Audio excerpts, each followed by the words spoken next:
بسم اللہ الرحمن الرحیم اللہم صلی علی سیدنا مولانا محمد وبارک وسلم وصلی علیہ۔ امید کرتا ہوں تمام ناظرین و سامعین خیر عافیت سے ہوں گے۔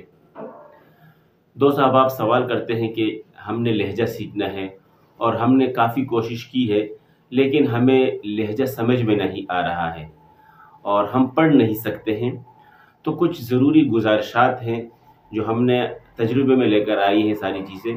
اس سے بہت جلد لہجہ سیکھا جا سکتا ہے، آپ خود بھی سیکھ سکتے ہیں اور اپنے طلباء ہیں ان کو بھی سکھا سکتے ہیں۔ سب سے پہلے نمبر پر آپ کو یہ معلوم ہونا چاہیے کہ میں نے کس شیخ کا انتخاب کرنا ہے۔ سب سے پہلے شیخ کا انتخاب انتہائی ضروری ہے۔ کہیں ایسا نہیں کہ آپ نے جس شیخ کا انتخاب کیا ہے وہ شیخ تو نہیں ہے لیکن کسی بچے کو آپ نے چن لیا ہے کہ میں اس کے لہجے کو اپناؤں۔ اب قابل غور بات یہ ہے کہ اس بچے کے پڑھنے میں کہیں ایسا تو نہیں ہے کہ اس کی ادائیگی کی غلطیاں واقع ہو رہی ہے، جس سے بہت سارے بچے مشہور ہیں جن کے لہجے مشہور ہوئے ہیں۔ میں نام لوں گا عبد الرحمن مسعد کا، اس طریقے سے میں اور چھوٹا بچہ جو ہے قاری ہے اس کا نام لوں گا یوسف کالو کے نام سے ایک مشہور ہے۔ دوسرا تیسرا بہت سارے بچے ایسے ہیں جن کے لہجے اچھے ہیں، اللہ نے ان کو آواز دی ہے اور انہوں نے کافی شہرت بھی پائی ہے۔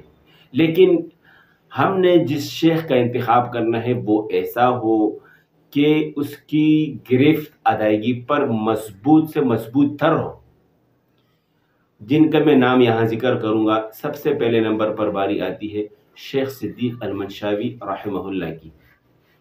دوسرے نمبر پر میں نام لوں گا شیخ ایوب رحمہ اللہ کی۔ تیسرے نمبر پر میں نام لوں گا شیخ خلیل الحصری صاحب کی رحمہ اللہ۔ یہ تین بڑے قراء، بڑے شیخ ایسے ہیں کہ اگر آپ ان تینوں میں سے کسی بھی شیخ کا انتخاب کریں گے اپنے لیے یا کسی دوسرے اپنے طلباء کے لیے تو یہ آپ کے لیے بہت زیادہ فائدہ مند ثابت ہوگا، لہجے کی مناسبت سے بھی اور اسی طریقے سے ادائیگی کی گرفت کی مناسبت سے بھی۔ دوسرے نمبر پر جو قابل غور بات ہے کہ اس شیخ کو جس کا ہم نے چناؤ کیا ہے اس کے ہم کون سے رکوع کو سنیں، کون سی سورت کو سنیں، کس پارے کو سنیں۔ تو یہاں ضروری بات یہ ہے کہ آپ پاروں کو چھوڑیں، سورتوں کو چھوڑیں، صرف ایک رکوع کا انتخاب کریں۔ کسی بھی شیخ کا لہجہ آپ نے سیکھنا ہے، ایک رکوع کا آپ نے انتخاب کرنا ہے۔ مثال کے طور پر میں شیخ خلیل حصری صاحب کا لہجہ سیکھنا چاہتا ہوں تو میں اس کے لیے ایک رکوع کا انتخاب کروں، یا اگر میں نے کسی سورت کا انتخاب کرنا ہے تو زیادہ وہ سورت لمبی نہ ہو، 2 سے 2.5 منٹ، زیادہ سے زیادہ 3 منٹ کی وہ سورت ہو۔ سورۃ القیامہ، سورۃ المنافقون، اسی طریقے سے 16، 18، 20 لائن والی کوئی سی بھی سورت آپ لے سکتے ہیں۔ تو یہاں یہ ضروری بات ہے۔ اس کی وجہ یہ ہے کہ اگر ہم پوری سورت کو سنیں گے یا پورے پارے کو سنیں گے تو ہمیں ان کا اتار چڑھاؤ سمجھ میں نہیں آئے گا، ٹھیک ہے نا؟ تو لہٰذا ایک سورت، ایک رکوع کا انتخاب کیا جائے تاکہ ہم اس رکوع پر جو آگے ہم میں بتانے والا ہوں اسٹیپ وہ میں ابھی ذکر کرتا ہوں کہ میں نے اس ایک رکوع کا انتخاب کر لیا ہے۔ اب میں نے اس رکوع کو بار بار سننا ہے، کم از کم 200 سے 3 مرتبہ میں نے اس رکوع کو سننا ہے۔ اس کے اتار چڑھاؤ کو اپنے ذہن میں بٹھانا ہے، اس کی بلندی کو میں نے ذہن میں بٹھانا ہے، اس کی پستی کو میں نے ذہن میں لے کر آنا ہے۔ کہنے کا مطلب یہ ہے کہ ہو بہو سیم ٹو سیم اس رکوع کی میں نے کاپی کرنی ہے، تقلید کرنی ہے۔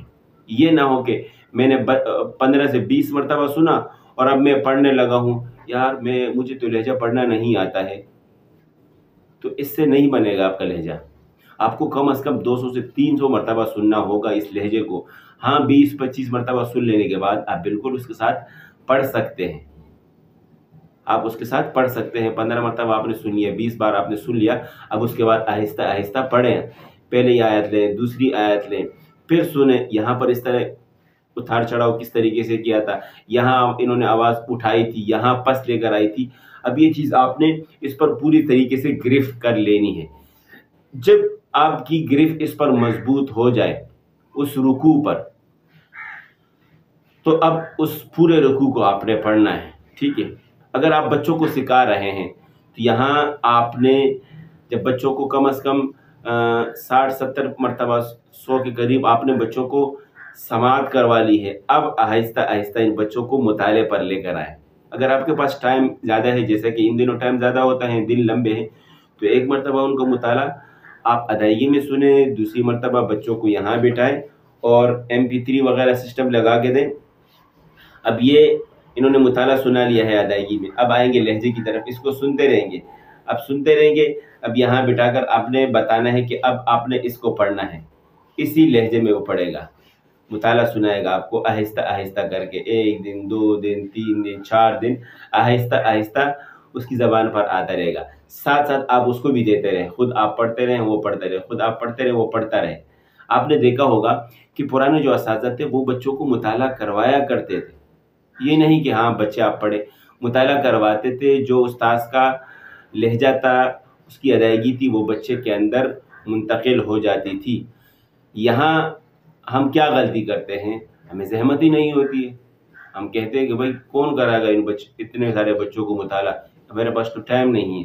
اللہ کے بندے، اللہ نے آپ کو کام کے لیے بتایا ہے، اگر آپ کی صبح منزل پوری ہو گئی ہے، منزل کے بعد بھی مطالعہ دے سکتے ہیں، ظہر کو آپ 4:30 کے بعد 4:15 کے بعد بچوں کو مطالعہ دیں، مطالعہ کیسے پورا نہیں ہوتا؟